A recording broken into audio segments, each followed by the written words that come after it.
Բաքվում շարունակվել է Ադրբեջանում ապօրինի պահվող Արցախի նախկին ռազմաքաղաքական ղեկավարների և որոշ հայ գերիների նկատմամբ հարուցված քրեական գործերի քննությունը։ Ըստ ադրբեջանական լրատվամիջոցների դատական նիստի ընթացքում ներկայացվել են տարբեր տարիների հայտարարություններ և փաստաթղթեր, որոնք ըստ մեղադրող կողմի իբրև թե ապացուցում են Ադրբեջանի տարածքի նկատմամբ ռազմական գործողությունների պլանավորումն ու իրականացումը։ Այս անձինք հանդիսացել են Արցախի անօրինական զինված կազմավորումների ղեկավարներ և մասնակցել են Ադրբեջանի տարածքի դեմ ուղղված ռազմական գործողություններին։ Նրանց գործողությունների հետևանքով զոհվել են խաղաղ բնակիչներ, իսկ քաղաքացիական ենթակառուցվածքները ենթարկվել են հարվածների։ Գործը վերաբերում է ոչ թե քաղաքական դիրքորոշման, այլ ռազմական հանցագործություններին։ Բոլոր մեղադրյալներին տրամադրվել է պետական պաշտպան և դատավարությունն ընթանում է օրենքի սահմաններում։ Ադրբեջանական կողմը պնդում է, թե մեղադրանքները հիմնված են վկայությունների, հրապարակային հայտարարությունների և ռազմատեխնիկական տվյալների վրա։ Մասնավորապես դատարանում ներկայացվել է Արցախի նախկին նախագահ Արայիկ Հարությունյանի այն խոսքը, թե Գյանջայի հրթիռակոծությունն իրականացվել է իր հրամանով Ղարաբաղի տարածքից։ Ըստ ադրբեջանական ԶԼՄ-ների դատավարության ընթացքում հրապարակվել են քրեական գործերով ընդհանուր տեղեկություններ։ Մասնավորապես նշվում է, որ ի հայտ եկած նոր փաստաթղթում արտացոլված են տեղեկություններ 7 գերիների Արկադի Ղուկասյանի, Բակո Սահակյանի, Արայիկ Հարությունյանի, Լևոն Մնացականյանի, Դավիթ Բաբայանի, Դավիթ Իշխանյանի, Դավիթ Մանուկյանի մասին,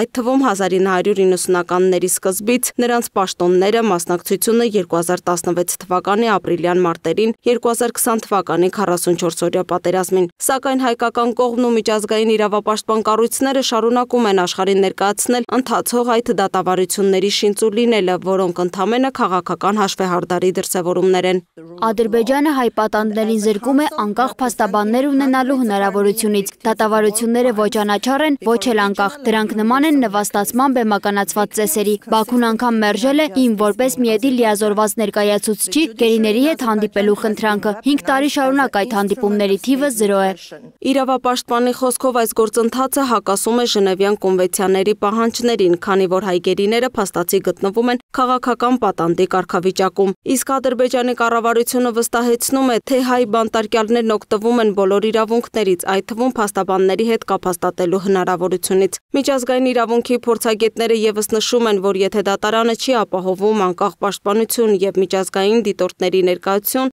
ապա չի կարելի խոսել արդար դատաքննության մասին։ Սա հստակ քաղաքական նպատակ ունի ցուցադրաբար պատժել Արցախի ղեկավարությանը։ Բաքվում ընթացող այս դատավարությունները միջազգային մամուլում նույնպես լայն արձագանք են գտել։ Թեև ադրբեջանական կողմը պնդում է, որ գործընթացը օրինական է, իրավապաշտպան կազմակերպություններն այն գնահատում են որպես մարդու իրավունքների և միջազգային իրավունքի բացահայտ խախտում։ Հաջորդ դատական նիստը նշանակված է հոկտեմբերի 13-ին։ Ըստ ադրբեջանական լրատվամիջոցների, այդ նիստում նախատեսվում է ներկայացնել նոր մեղադրական նյութեր, կապված Արցախի նախկին ղեկավարների գործունեության հետ։ Մինչև այդ հայկական կողմը շարունակում է պահանջել հայ գերիների անհապաղ վերադարձն ու միջազգային կառույցների միջամտությունը դատավարության ընթացքը վերահսկելու համար։ Լուսինե Գրիգորյան, Free News, Ազատ լուրեր։